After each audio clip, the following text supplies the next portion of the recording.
The hammer cracked against wood, echoing through the saloon like a gunshot. "Sold. To the man with the limp," the auctioneer barked, his voice breaking into laughter as the crowd joined in. Samuel Cutter said nothing. He only nodded once, slid a coin across the warped table, and took the deed with a hand that trembled slightly, not from fear but memory. The place smelled of whiskey and sweat. Somewhere a piano played a sour note and gave up. Men leaned over their drinks, shaking their heads. "Cheapest land in the valley," someone muttered. "Ain't worth the dust it's sitting on. Belonged to the giants once," another said. "Let him have it. Maybe he'll feed their ghosts." Samuel folded the paper, tucked it into his coat, and stepped outside. The wind hit him hard, dry and hot, carrying grit that stung his eyes.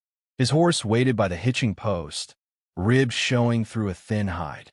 He mounted slow, the creak of leather loud in the quiet street, and rode toward the red horizon where the sun was dying behind the cliffs. By nightfall, he reached the valley. It spread wide and empty beneath the moon, miles of dead grass rippling under the wind. The air tasted like copper and loneliness. Ahead, the silhouette of an old barn leaned crooked against the stars. A well stood beside it, ringed with stones blackened by age. Samuel dismounted. His boots sank into soft earth. He heard something move underfoot, a faint tremor, quick as a heartbeat. He froze, listening. Nothing but the wind sighing through the fence posts. He tied his horse and lit a lantern. The flame flickered weakly, painting his face in trembling gold. He set to work fixing the fence line, driving rusted nails, patching rotten boards. Every strike of the hammer echoed too far, bouncing off the distant canyon walls like the valley itself was awake and listening. When the lantern guttered low, Samuel poured water from his canteen into the old well. The sound of it falling was strange, too deep, too slow, like it was falling forever. Then came a whisper, soft, feminine. It rose from the darkness below, layered and distant, as if three voices spoke together. His hand tightened on the lantern handle. He leaned over the stone rim, peering into blackness. The wind shifted, brushing cold against his neck, carrying laughter that wasn't his own. Samuel straightened, staring into the valley. Far off, lightning flickered behind the ridges though the sky was clear. The ground pulsed again, subtle but certain. He muttered under his breath, "Ghosts don't scare me. Only the living ever did." The wind rose then, hard and sudden, tugging at his coat, moaning through the empty barn. It carried a sound like heavy footsteps, slow, distant, impossible. Samuel turned his face toward the sound. The lantern flame wavered, then steadied. He whispered, almost to himself, "Well then, looks like I've got company." And somewhere beneath the valley, the earth answered with a low, trembling sigh. The ground shuddered again, harder this time, rattling the boards of the half-mended barn. Samuel dropped his hammer, eyes sweeping the field. Dust rolled across the valley like smoke, carrying a deep groan from somewhere beneath the soil. The horse reared in panic, snapping its rope, bolting into the darkness. Samuel stood still, listening. The tremor faded, leaving behind the silence of a held breath. Then, faint and clear, came the sound of footsteps, slow, dragging, impossibly heavy, echoing from the canyons beyond the well. By dawn the wind had gone still. The valley looked ordinary again, almost peaceful. But when Samuel stepped outside, he saw the prints. Massive impressions pressed deep into the earth, each the size of a wagon wheel. They circled the barn, crossed the dry field, and vanished into the western ridge. He knelt, running his hand along one of the hollows. The soil was warm, as if the sun had risen there first. That night, he built a fire by the well. The flames spat sparks into the dark while he sat sharpening his knife, watching the horizon. No moon, only stars that trembled like they were afraid to look down. The sound came again, soft at first, then rising. A chorus of voices, deep and low, blending like the wind through hollow stone. Samuel stood, knife in hand, searching the shadows. The voices came closer, not in words but in rhythm, three tones beating like a pulse through the ground. The fire snapped high, flaring blue. Samuel turned, and the earth opened. A fissure split across the well, dust spilling upward like smoke from a forge. Out of it rose a light, gold and red, shaping itself into form. He stumbled back, shielding his eyes as three towering shapes took form before him. They were women, if women could stand as tall as cliffs, their hair woven from storm clouds, their eyes burning like molten ore. The first, Mara, lifted her gaze toward the stars. Her voice rolled like thunder. "You build on sacred ground, little man." Samuel steadied himself, gripping his knife but not lifting it. "Didn't know it was claimed," he said, his voice rough. "Didn't mean disrespect." The second, Runa, laughed, a sound like boulders falling.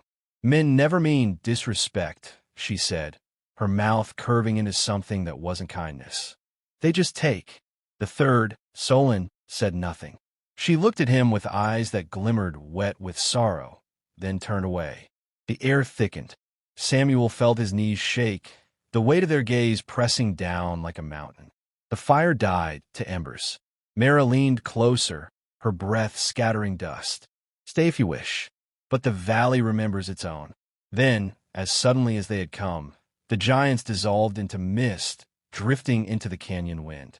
When silence returned, Samuel was alone again, his fire cold, the well cracked, and three shadows burned into the dirt where they had stood. The wind tore across the valley, driving grit into Samuel's eyes as he braced the barn door against the storm. The hinges screamed, dust boiling around him. Every gust carried a voice, three of them, calling his name through the dark.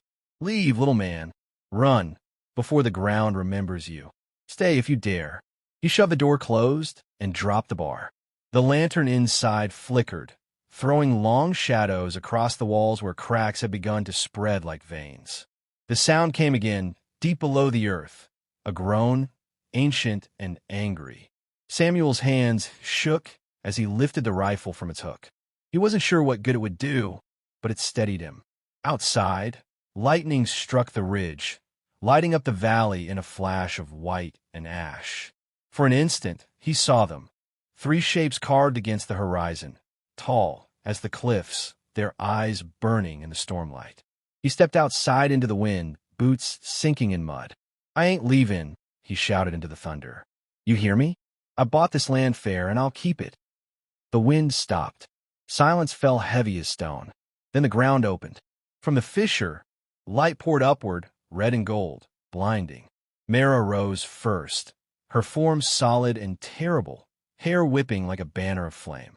"You challenge what was sacred before your kind learned fire?" she thundered. Samuel raised his rifle, then slowly lowered it. "No challenge," he said, voice hoarse. "Only a man trying to make peace with what he's broken." Runa laughed, a sound that split the air. "Peace? Men burned our rivers dry for peace." Solon stepped forward, quiet, eyes reflecting the storm. "He carries grief," she said softly. "Like we do." The wind caught his hat, sent it tumbling into the dark. Samuel took a step closer, chest bare to the storm, voice breaking. "You lost your home. I lost mine too. Maybe we can share the ruins." Mara's golden eyes narrowed. She raised her hand, and the wind howled, gathering the dust into a spiral that rose high above them. The storm thickened until the world disappeared in red sand. Samuel dropped to one knee, pressing his hand into the trembling ground. "If you mean to bury me, do it," he rasped. "But I'll die standing." The storm stilled. For a long, breathless moment, the giants watched him. Then Solon bent low, her voice trembling like rain after drought. "He does not take. He stays." The earth calmed beneath him. The dust fell. When Samuel lifted his head, the three women stood as stone again, half hidden by shadow. But in the center of the valley, glowing faintly where lightning had struck, lay a mark carved into the soil. Three interlocked circles, burning like embers. He touched it, and the earth pulsed once, slow and warm, as if welcoming him home. The drill screamed against rock, spitting sparks into the morning air. Men in dust-covered coats shouted over the noise, driving metal teeth into the sacred earth. Samuel stood at the edge of the field, watching them dig. His hands were steady, but his jaw was tight. Company owns this land now, the foreman barked. Paper says so. Samuel said nothing. He glanced toward the canyons, silent, shadowed, waiting. The wind had gone still again, the kind of stillness that came before the world remembered something terrible. I told you, he said quietly. You don't dig here. The foreman spat, waving him off. Old fool. You can keep your ghost stories. We're after silver. The first charge went off with a flash. The earth jumped. Tools fell from hands. The drills choked and died. Then came the sound, a low, rolling thunder that wasn't from the sky. The ground itself began to move. Samuel took a step back. The air turned heavy, humming with power. Cracks split through the soil, running like lightning in reverse. Dust rose in great columns as the canyons began to glow, red, gold, alive. The men screamed. Some ran for their wagons. Others dropped to their knees, praying. From the fissures came the light. From the light came the shapes.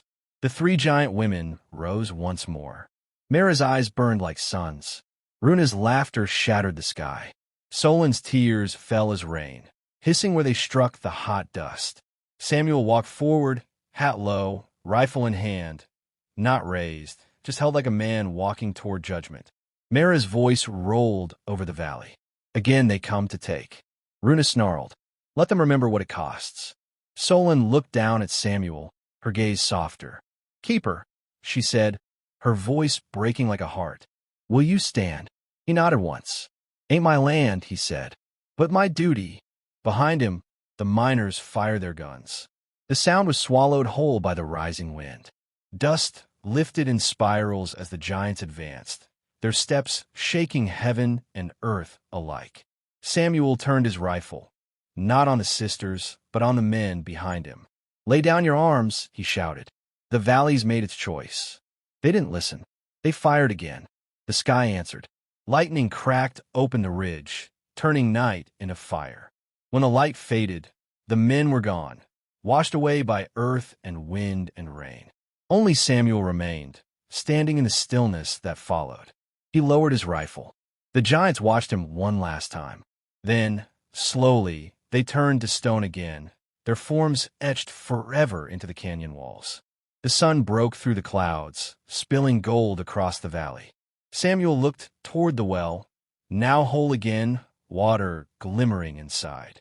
And when the storyteller's voice comes, low and certain, it says,